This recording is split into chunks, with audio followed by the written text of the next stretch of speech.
Reddit is full of anonymous confessions, and today we have gathered the most interesting ones. Sit back, relax, and let's see what people had to confess. Confession 1. I deleted two people. I was 18, so 5 years ago, my family are driving in a car to a restaurant, not even 5 minutes from the house. My mom hits some sort of metal piece on the road and she pulls over to the side of the road. My mom exits the car to look. I also exit since I was the first one in the back driver's seat. We take a look and wonder what to do. We decide to get my oldest brother out of the car since he's a very good mechanic. But he is sitting in the far back of the car and I needed to fold the seat for him to get out. In order to do that, my older brother had to get out of the car. Now this brother of mine was a hypochondriac and had PTSD from being shot in a drive-by. So my mom and brother are standing in the street waiting for me to fold the seat. I'm having a bit of trouble for some reason and it isn't quite folding. As I'm trying to do this, they see a car coming down the road. So my brother starts panicking and nudges me to try to get back in the car. He pushes me. I keep telling him to hold on and he gives me a big push. When he does this, the seat finally gives out and folds but hits me hard on the head and knocks out my glasses. I get really pissed cause I didn't know uh, why the hell he had to push me.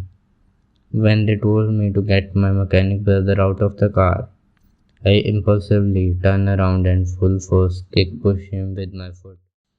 He gets shot backward onto the road, and since my mom was standing directly behind him, she also gets shot. They both fall on their back. The car that I had no idea existed, the car that my brother was freaking about because of his PTSD, zooms by and hits them both. I would rather not describe how they looked like, what they looked like, or how I reacted.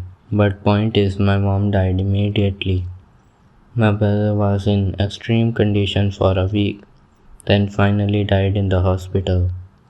Every second of every day after that moment has been nearly impossible. I relive it over and over again. I know I'm responsible. It was my fault. I've tried to take my own life countless times. My arms are cut up. There's a big gash on my neck from self-infliction too. I often get in moments where I know I need to die because I did this. I haven't seen my family for a long period of time because they see it as my fault too. And I can't even say that it's not, which is the worst part. So I've been moving around all over Canada trying to get a good place to start fresh. So let's move on to the next confession. The next confession is I hate my dad.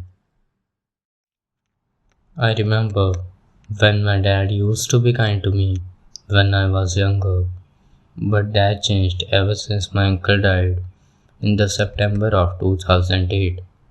I've noticed ever since my uncle died, my dad has become more and more abusive towards me, specifically me and not my older brother. My uncle was an alcoholic and he died from it. When I was in 7th grade, I started to deal with mental illnesses. My dad just shrugged it off and thought I was just being a new. This was after several suicide attempts. Fast forward to May of 2016, I was going through a very hard time. I was extremely depressed. I started to do poorly in school. I couldn't even concentrate. I had panic attacks every day, trying to commit suicide 3 times that month. I felt like no one was there for me. My dad has told me that I fake my panic attacks and I'm selfish and I just want attention. Later on in June, that when I reached my breaking point, my parents had some of their friends over, which most of them were extremely rude to me. My parents were laughing along with them when they were drunk. That was the tipping point for me. I told several of my teachers what was going on at my house. They all listened and believed me. I had a meeting with my school counselor. However, she put most of the blame on me. I think she was afraid that my dad was going to get her fired. I contacted some family members through Facebook Messenger to tell them what was going on. Unfortunately, they told my dad. When I came home from school, I was in huge trouble. That night, I was sent to a psychiatric hospital where I would stay for the next week. My dad was screaming at me when my mom and I were about to leave. He kept on saying that I was faking my panic attacks, saying that doctors will say I was faking it, that he hoped I would fail all of my final exams. I went to the hospital in the last week of the school. Even to this day, my dad believes that I don't have panic attacks. He keeps on saying that they are tantrums. My dad liked to tell me that I have no friends. He also wishes that I fail in my life. He also threatened to call the police and kick me out of my home for having panic attacks. At 18, I still live with my parents. I do go to college, but it's a community college, so there's no dorms for me to live in. I've been searching for a job for 2 months now. I still haven't found one. I want to give up. I don't know what to do anymore. This post was made 8 years ago, so hopefully things worked out for him and he's found a job by now. That's it for today's Reddit Confessions. Thanks for reading, and I'll see you in the next one.